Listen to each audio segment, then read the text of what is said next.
আসসালামু আলাইকুম, কেমন আছেন সবাই? আজ আমি অন্য একটা মাছের রেসিপি। দেখো, এই মাছগুলোকে কি কেউ চেনেন? এগুলো হচ্ছে চেউয়া মাছ বলে আমাদের এলাকায়। আপনাদের এলাকায় এগুলোকে কী নামে চেনেন জানাবেন। তো প্রথমে আমি পেঁয়াজ কুচি দিয়ে দিলাম কাঁচামরিচ,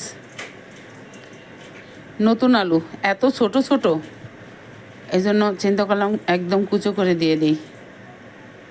তো নতুন আলু আর মাছ দিয়ে দিলাম স্বাদ মতো লবণ, কিছু টমেটো কুচি, মরিচের গুঁড়া, হলুদ গুঁড়ো,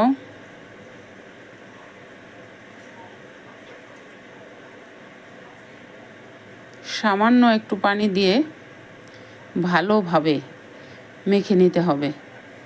মাখানোটা কিন্তু সুন্দর হতে হবে, যেন সব কিছুর সাথে হলুদ, মরিচ, লবণ, তৈল মিশে যায়। এই মাছগুলোকে আমাদের এলাকায় চেউয়া মাছ বলে, আবার অনেকে দর্গি মাছও বলে। শীতের সময় এগুলো বেশি পাওয়া যায়।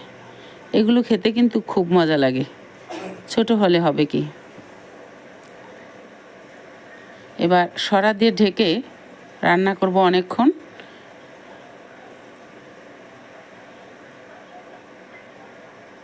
গ্যাস শেষ, কি আর করা, হঠাৎ করে নিয়ে আসলাম মাটির চুলায়। অনেকক্ষণ রান্না করার পর দিয়ে দিলাম ধনিয়া পাতার কুচি। আমাদের গ্রামের বাড়ি তো, গ্যাস শেষ হলে সাধারণত একটু আনতে দেরি হয়, তো কি আর করা। যেহেতু মাটির চুলা আছে, সমস্যা কি, তো দিয়ে দিলাম মাটির চুলায়।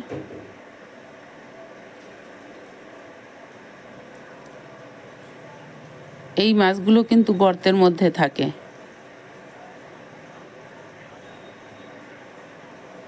শীতের সময় এগুলো বেশি পাওয়া যায়।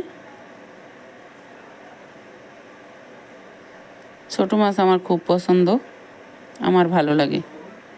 আপনাদের কার কার ভালো লাগে বলে যাবেন কিন্তু।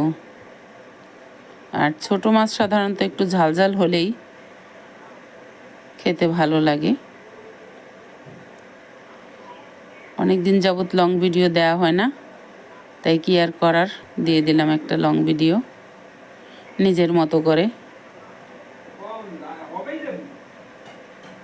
ভালো থাকবেন সবাই, আল্লাহ হাফেজ।